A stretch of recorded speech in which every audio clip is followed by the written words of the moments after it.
માતની જય, રામા પીરની જય, કૃષ્ણ કનૈયા લાલ કી જય।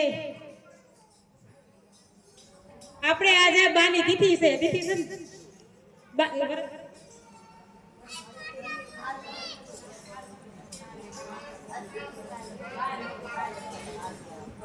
તો કાયલા બાની તિથિ હતી, 1 વર્ષ થઈ ગયું હે ધામમાં વહી ગયા। હું વાર લાગી દિવસો દાતા, કાઈ વાર લાગે છે દિવસો દાતા હે। આજ આપણે આયા છે, કાલ કોને ખબર હું થયું હે? કાલ સવારની કોઈને ખબર નથી।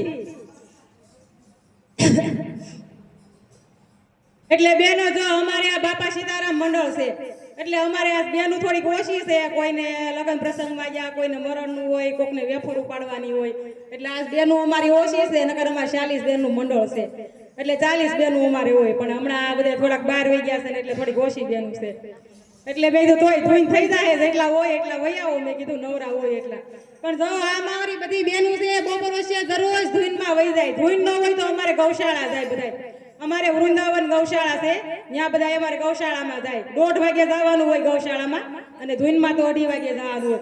તો આ કેટલો 45 ડિગ્રી તાપમાન હોય કે 40 ડિગ્રી તાપમાન હોય, તોય અમારી બેનોને કોઈને તડકોય ન લાગે ને કોઈને નીંદરય ન આવે। બોલો, થોડાક દિવસ ન ગયા હોય ને તો એમ કે બેન આજ કેમ કે જવાનું નથી, કે ઘરે નીંદર નથી આવતી કે। પણ જવાનું તો અમારે હોય જ, ન હોય એવું કોઈ દી ન બને। પણ ત્યાં અમને એટલો આનંદ થાય ને ગૌશાળામાં, એની વાત જ કરોમાં। તો ત્યાં અમારા વૃદ્ધ બેનો છે, હજી કોઈ બધા બા અમારે કેટલાય છે, પણ અમારા બા યાદ નથી આવ્યા, નકર તમને બતાવું। ઈ બા ની બધા અમારે યારે ગૌશાળામાં હોય, તો એથી જેટલું થાય ને એટલું કામ કરે ગૌશાળામાં। જો વાસીના પોદળા કરવાના હોય, સાણા થાપવાના હોય, વાડા સાફ કરવાના હોય, વાળવા છોડવાનું હોય, તો જેથી જે થાય ઈ સેવા કરે। પણ આવે ખરી એમ, ઘરે સુતા ન રહે કોઈ। ઘરે સુવું એને ગમે જ નહીં, એમ કે આજ ક્યાંય નથી જવાનું, ક્યાંક ન જવાનું હોય તેમ કે આજ નથી જવાનું એમ। પણ જો બેનો આવા બેનો છે તો તમે થોડા ધર્મના કાર્યમાં સાથ આપો ને તો સારું પડે। આ અમારી બેનો છે ને બધી નિરોગી હતી હો, આ બધી બેનો રોગી થઈ ગઈ છે। અમારી એક બેન કેન્સર વાળા છે, એ નથી આવ્યા, નકર હું તમને બતાવું।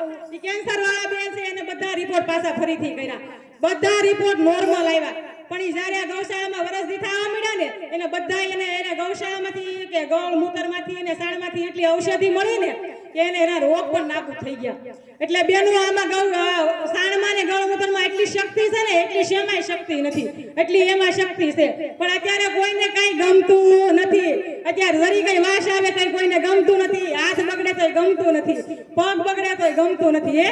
પણ આજે આપણે આવડો મોટો ભગવાને મનુષ્ય દેહ આપ્યો આપણને, 84 લાખ અવતારમાંથી આપણને એક મનુષ્ય દેહ આપ્યો, તો આપણીથી એટલું ધર્મનું કામ ન થાય હે। હા, તો હું એમ કહું બેનું થોડીક તો નાની બેનું તો જાગૃત થોડીક થાવ અને સેવામાં ભાગ લો। આ અમારી બેનું બધી ગૌશાળામાં હોય હે, પણ હું એમ કહું થોડુંક નીંદર ઓછી કરો અને થોડીક જાગૃત થાવ। બેનોમાં એટલી શક્તિ છે ને, એટલામાં કોઈમાં શક્તિ નથી, એટલી બેનોમાં શક્તિ છે હે। આ જો અમારી બધી ગોપીઓ કેવી સહી સલામત છે, પણ એ ક્યારે હોય? હું એમ કહું કે થોડા થોડા ધર્મના કાર્યો કરો ને તો આપણું શરીરમાં રોગો નાબૂદ થાય। એટલે બેનું થોડું કહો અને જાજુ સમજજો।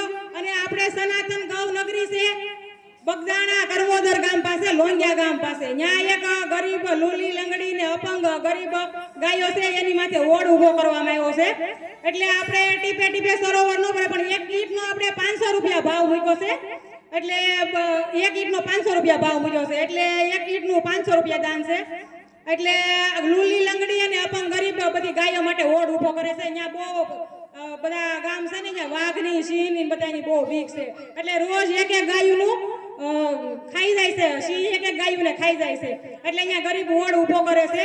એટલે એક ઈંટના 500 રૂપિયા મૂક્યા છે। જે કોઈને દાન કરવું હોય અને અથવા બોલાવો હોય તો આમાં બોલાવી શકે છે, અથવા રામ ભરોસે પણ આપી શકે છે। બોલો ગૌ માતની જય। કોઈ બેનને જે દેવું હોય એમ